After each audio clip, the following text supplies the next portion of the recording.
சொந்தங்கள் அனைவருக்கும் வணக்கங்க. இன்றைக்கி நம்ம சேனலில் என்ன மாதிரியான சிறப்பான விஷயங்கள்லாம் பார்த்து தெரிஞ்சுக்க போகிறோம் அப்படின்னு பார்த்தீங்கன்னா, ஜூலை மாதம் 24ஆம் தேதி அன்று அமாவாசையானது பிறக்கறக்கு. இந்த அமாவாசைக்கு பிறகு கிரகங்களுடைய மாற்றங்கள் அப்படின்றது மாறுது. இதனால் இந்த சிம்ம ராசியை சேர்ந்தவங்களுக்கு என்னென்ன விதமான விஷயங்கள் உங்கள் வாழ்க்கையில் நீங்கள் இந்த அமாவாசைக்கு பிறகு பார்க்க போகிறீங்க. மேலும் நீங்கள் என்ன மாதிரி விஷயத்தில் கவனமாக இருக்கணும், என்னென்ன விஷயங்கள்லாம் பண்ணணும் பண்ணக்கூடாது அப்படிங்கிறத பற்றி தான் நான் இன்றைக்கி இந்த வீடியோ பதிவின் மூலிமா முழுசாக உங்ககிட்ட ஷேர் பண்ணிக்க போகிறேன். இந்த பதிவில் சொல்லக்கூடிய எல்லா விஷயங்களுமே உங்களுக்கு பயன் தரக்கூடிய விஷயங்களாக தான் இருக்கக்கூடும். ஸோ வீடியோ ஸ்கிப் பண்ணாமல் தொடர்ச்சியாக பாருங்கள். அது மட்டும் இல்லாமல் உங்களுக்கு சிவபெருமானை ரொம்ப ரொம்ப பிடிக்கும் அப்படின்னா இந்த வீடியோக்கு ஒரு லைக் பண்ணிவிட்டு உங்களுடைய ஆள் மனதில் நிறைவேறாத விஷயங்கள் அப்படின்னு சொல்லிட்டு நிறையவே இருக்கும். அதில் ஏதோ ஒரு விஷயம் நடக்கணும்னு சொல்லி மனதார அந்த கடவுளை நினச்சிக்கிட்டு நம்மளுடைய கமெண்ட் பாக்ஸில் சிவபெருமானுக்கு போற்றி அப்படின்னு சொல்லி மறக்காமல் பதிவிடுங்க. இந்த சமயத்தில் நீங்கள் சிவபெருமானை நினச்சி இப்படி ஒரு விஷயம் பண்ணும்போது கண்டிப்பாக நீங்கள் என்ன விஷயம்லாம் நடக்கணும்னு சொல்லி மனதார நினைக்கிறீங்களோ அந்த விஷயங்கள் அனைத்தையுமே அவர் நிச்சயமாக நடத்தி கொடுப்பாரு. ஸோ நம்பிக்கையோடு இந்த ஒரு விஷயத்தை பண்ணி பாருங்கள். மேலும் இது போன்ற ஆன்மீகம் சார்ந்த வீடியோக்குள்ளெல்லாம் நீங்கள் முழுசாக பார்த்து தெரிஞ்சுக்கணும் அப்படின்னு ஆசைப்பட்டால் நம்ம சேனலை மறக்காமல் சப்ஸ்கிரைப் பண்ணிவிட்டு கீழே இருக்கும் பெல்லைக்கானையும் மறக்காமல் கிளிக் பண்ணுங்கள். அப்போ தான் நம்ம சேனலில் போடுற ஒவ்வொரு வீடியோவும் நோட்டிஃபிகேஷனாக உங்கள்கிட்ட உடனுக்குடனே சேருங்க. ஸோ இப்போ வாங்க நம்ம வீடியோக்குள்ளே போய் முழுசாக பார்த்து தெரிஞ்சுக்கலாம். சிம்ம ராசி அப்படிங்கிறது வாழ்க்கையை விட பெரியவங்க. அவங்களுடைய தோற்றம், ஆளுமை, இயல்பு, அவர்களுடைய தன்னம்பிக்கை என எதிலுமே குறையே உங்களால் சொல்ல முடியாது. சிம்மராசிக்காரங்களை பொறுத்த வரைக்கும் எங்கு சென்றாலுமே மற்றவர்களின் கவனத்தை ஈர்க்க தவறவே மாட்டாங்க. வாழ்க்கையின் ஒவ்வொரு நொடியையும் ரசித்து வாழணும் அப்படின்னு ரொம்பவே ஆசைப்படக்கூடிய நபர்களாகவும் இந்த சிம்மராசிக்காரங்க இருப்பாங்க. அவர்களுக்கு சங்கடமான தருணங்களை தாங்கிக் கொள்ளும் ஆற்றல் அப்படிங்கிறது கிடையவே கிடையாது. தோல்வி என்கின்ற வார்த்தை அவர்களுக்கு அநியாயமானது. அது மட்டும் இல்லாமல் அவர்களால் முடிக்க முடியும் என்கின்ற நம்பிக்கையில் எதை வேண்டுமானாலும் செஞ்சு அதை முடிச்சும் காட்டுவாங்க. மற்றவர்கள் என்ன நினைப்பாங்க எதை பற்றியும் சட்டை செய்து கொள்ளவே மாட்டாங்க. அவங்களுடைய குறிக்கோளில் செஞ்சு முடிக்கணும்னு நினச்சாங்கன்னா கண்டிப்பாக செஞ்சுருவாங்க. அது மட்டும் இல்லாமல் இவங்களை பொறுத்த வரைக்கும் இவங்களுக்கு மைனஸான விஷயம் என்னன்னு பார்த்தீங்கன்னா கோபம் வர்றதாங்க. அதுதான் இவங்களுக்கு மைனஸான ஒரு விஷயமா பார்க்கப்படுதுங்க. அது மட்டும் இல்லாமல் இந்த சிம்மராசிக்காரங்களை பொறுத்த வரைக்கும் கூட்டத்தை பார்த்தோ புதிய நபர்களை பார்த்தோ கூச்சப்பட மாட்டாங்க. அவர்களுடைய ஒவ்வொரு விஷயங்களிலுமே அவங்க நுணுக்கங்களை தெரிஞ்சுக்கிட்டு அந்த வழியில் எல்லா விஷயங்களிலுமே வெற்றி பெறக்கூடிய ஆற்றல் அப்படிங்கிறது இவங்களுக்கு அதிகமாக இருக்கும் அப்படின்னு சொல்லப்படுது. அது மட்டும் இல்லாமல் ஒரு பெரிய கூட்டத்தில் கூட ஒற்றை மனிதராக நின்று மிக எளிதாக நேர்த்தியாகவும் தாக்குவாங்க. சிம்மராசிக்காரர்கள் தைரியத்தை யாராலும் பாராட்டாமல் இருக்கவே முடியாதுங்க. ரொம்பவே தைரியசாலியாக இவங்க இருப்பாங்க. சிம்மராசிக்காரர்கள் அவர்களுக்கு வேண்டியதையெல்லாம் எப்படி பெற வேண்டும் அப்படிங்கிறது அவங்களுக்கு நல்லாவே தெரியும். அவங்களுக்கு தேவையானதை கேட்டு பெறுவதற்கும் தயங்கவே மாட்டாங்க. வானத்தை அடைய நினைத்தாலுமே தங்களுடைய லட்சியத்தை அடைந்தே தீர்வாங்க. மேலும் உயர்ந்த விஷயங்களை ஆசைப்படக்கூடிய அன்பர்களாக இருப்பாங்க. தோல்வி என்பது அவர்களுடைய அகராதியில் இல்லாத ஒரு விஷயமா இருக்கும் அப்படின்னு சொல்லப்படுதுங்க. அது மட்டும் இல்லாமல் அவங்க கிட்ட இருப்பது ஏராளமான தன்னம்பிக்கை. அந்த தன்னம்பிக்கையை தடைகளை தகர்த்து முன்னேறும் அளவுக்கு உதவியாக அவங்க கிட்ட எப்பொழுதும் இருக்கும் அப்படின்னு சொல்லப்படுது. தோல்விகள் அவர்களை துவள செய்ய விட மாட்டார்கள். தன்னை தானே அடிக்கடி வருத்தி கொண்டாலுமே அவர்களுடைய துணிச்சல் அவர்களை கனவுகளை அடைய தொடர்ந்து முயற்சி செய்ய அனுமதிக்கும் அப்படின்னு சொல்லப்படுதுங்க. அது மட்டும் இல்லாமல் இந்த சிம்மராசிக்காரர்கள் எதிர்காலத்தை நோக்கி முன்னோக்கி பயணிக்க விருப்பமுடையவங்களாக இருப்பாங்க. கடந்த காலத்தில் இவங்க தேங்கி கிடைப்பதில்லை. இவங்க பொதுவாகவே கடந்த கால விஷயங்களை விவாதிக்க விரும்புவதே இல்லை. ஏன் அப்படின்னா எதிர்காலத்தை நோக்கி பயணிக்க வேண்டும் அப்படின்னு விரும்புவாங்க. சிம்மராசிக்காரர்களோடு வாழ்வது உங்கள் ஆக்கப்பூர்வமானவராகவும் மாற்றுங்க.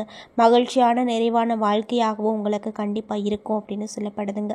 சிம்மராசிக்காரங்களை பொறுத்த வரைக்கும் எதை செஞ்சாலுமே தன்னம்பிக்கையோடு செய்வாங்க. மற்றவங்க உங்களை பற்றி என்ன சொன்னாலும் அதையெல்லாம் காதில் போட்டுக்கிட்டு கவலைப்படாமல் இறுதி வரையில் உங்களிடம் ஒரே மாதிரி விசுவாசத்தோடு இருப்பாங்க. உங்களுக்கு சிம்மராசிக்காரங்க காதலாக கிடைத்தால் உங்கள் வாழ்நாள் முழுக்க காதல் கிடைத்து கொண்டே இருக்கும் அப்படிங்கிறது அர்த்தமாக பார்க்கப்படுதுங்க. மேலும் சிம்மராசிக்காரர்களுக்கு எப்படி நிறுத்துவது என்று தெரியாது. அந்த அளவுக்கு அவர்களுக்கு ஆவல் அதிகமாக இருக்குங்க. மேலும் எந்த தடைகள் வந்தாலுமே சட்டை செய்யாமல் அவர்களுடைய எல்லா லட்சியங்களையும் நிறைவேற்ற பாடுபடுவாங்க. சிம்மராசிக்காரங்க உறுதியானவங்க. சவால்களுக்கு எல்லாத்தையுமே அடிமேல் அடி வச்சு வெற்றி பார்ப்பாங்க. அவங்க கண்ணியமானவங்க. அது மட்டும் இல்லாமல் அதிக வலிமையோடு தங்களுடைய லட்சியத்தை நோக்கி நடைபோடக்கூடிய நபர்களாகவும் இவங்க இருப்பாங்க அப்படின்னு சொல்லப்படுது.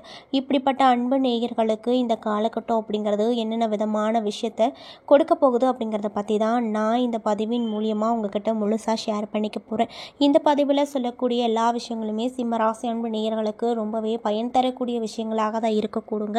ஸோ வீடியோ ஸ்கிப் பண்ணாமல் பார்த்தீங்க அப்படின்னா தான் புரியும். ஸோ வீடியோ ஸ்கிப் பண்ணாமல் பாருங்கள். மேலும் சிம்ம ராசிக்காரங்க யாராவது இந்த பதிவை பார்க்குறீங்க அப்படின்னா நான் சொன்ன விஷயம்லாம் உங்களுக்கு மேட்சாக இருந்துச்சுன்னா நம்மளுடைய கமெண்ட் பாக்ஸில் கரெக்ட் அப்படின்னு சொல்லி மறக்காமல் பதிவிடுங்க.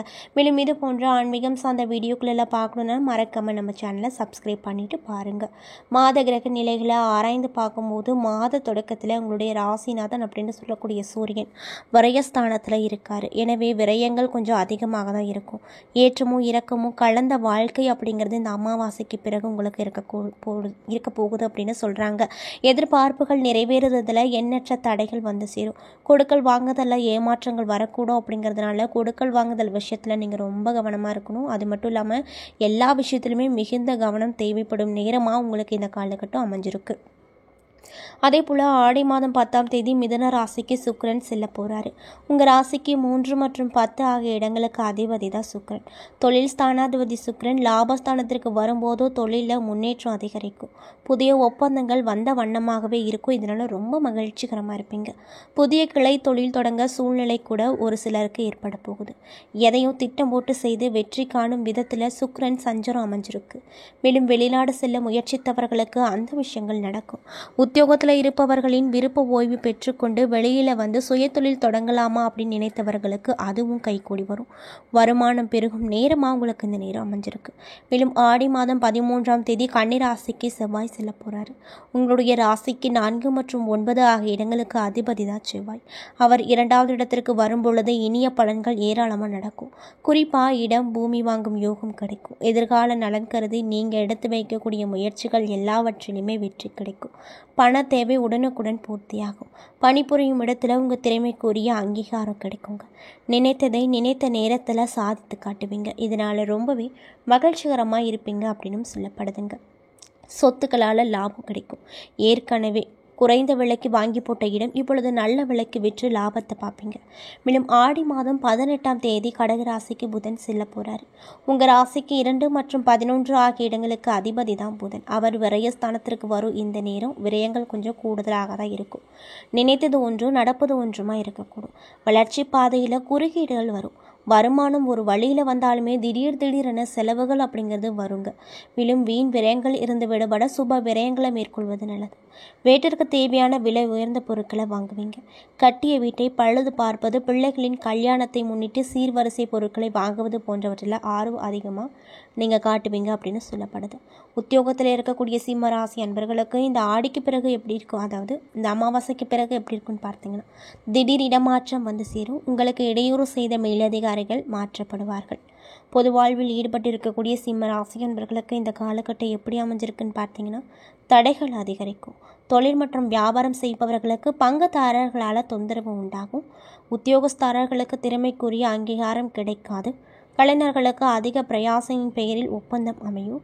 மாணவ மற்றும் மாணவிகளுக்கு எடுக்கும் முயற்சி அனைத்திலுமே குறுக்கீடுகள் வரக்கூடும். பெண்களுக்கு சுப செலவுகள் அதிகரிக்கும். எதிர்காலத்தை பற்றி பயம் கிடைக்குங்க. மேலும் உங்களுக்கு அதிர்ஷ்டம் தரக்கூடிய நாட்கள் ஜூலை மாதம் 18, 19, 23, 24, 29, 30. மகிழ்ச்சி தரக்கூடிய வண்ணம் பச்சை அப்படின்னு சொல்லப்படுதுங்க. நண்பர்களே, இந்த பதிவின் மூலியமாக நம்ம சிம்ம ராசி அன்பு நேயர்களுக்கு இந்த அமாவாசை அப்படிங்கிறது ஜூலை மாதம் 24ஆம் தேதியானது நடக்குது. இந்த அமாவாசைக்கு பிறகு கிரகங்களுடைய மாற்றங்கள் நடக்குது. இதனால் இந்த சிம்ம ராசி அன்பு நேயர்களுக்கு என்னென்ன விதமான சிறப்பான பலன்கள்லாம் நடக்க போகுது, மேலும் நீங்கள் என்ன மாதிரி விஷயத்தில் கவனமாக இருக்கணும், என்னென்ன விஷயங்கள்லாம் பண்ணணும் பண்ணக்கூடாது அப்படிங்கிறத பற்றியும் தெளிவாகவும் விரிவாகவும் நான் இன்றைக்கி இந்த வீடியோ பதிவின் மூலியமாக உங்கள்கிட்ட முழுசாக ஷேர் பண்ணியிருப்பேங்க. இந்த பதிவில் சொல்லியிருக்கக்கூடிய எல்லா விஷயங்களுமே உங்களுக்கு பயன் தரக்கூடிய விஷயங்களாக தான் அமைஞ்சிருக்கும். ஸோ வீடியோ பிடிச்சிருந்தால் லைக் பண்ணுங்கள், ஷேர் பண்ணுங்கள். அது மட்டும் இல்லாமல் இது போன்ற ஆன்மீகம் சார்ந்த வீடியோக்களெல்லாம் பார்க்கணுன்னு நினச்சா நம்ம சேனலை மறக்காமல் சப்ஸ்கிரைப் பண்ணிவிட்டு கீழே இருக்கும் பெல் ஐக்கானையும் மறக்காமல் கிளிக் பண்ணுங்கள். அப்போ தான் நம்ம சேனலில் போடுற ஒவ்வொரு வீடியோவுமே நோட்டிஃபிகேஷனாக உங்கள்கிட்ட பாட்ட உடனுக்குடனே வருங்க. மேலும் உங்களுக்கு சிவபெருமான ரொம்ப ரொம்ப பிடிக்கும் அப்படின்னா அந்த வீடியோக்கு ஒரு லைக் பண்ணிவிட்டு நம்மளுடைய கமெண்ட் பாக்ஸில் ஓம் நமச்சிவாயா போற்றி அப்படின்ற இந்த சக்தி வாய்ந்த மந்திரத்தை மறக்காமல் பதிவிடுங்க. இந்த சமயத்தில் நீங்கள் அவரை நினச்சி இப்படி ஒரு விஷயம் பண்ணும்போது கண்டிப்பாக நீங்கள் என்ன விஷயம்லாம் நடக்கணும்னு சொல்லி மனதார நினைக்கிறீங்களோ அந்த விஷயங்கள் அனைத்துமே அவர் நிச்சயமாக நடத்தி கொடுப்பாரு. ஸோ நம்பிக்கையோடு இந்த ஒரு விஷயத்தை பண்ணிவிட்டு நம்மளுடைய சேனலையும் மறக்காமல் சப்ஸ்கிரைப் பண்ணிடுங்க. நன்றி.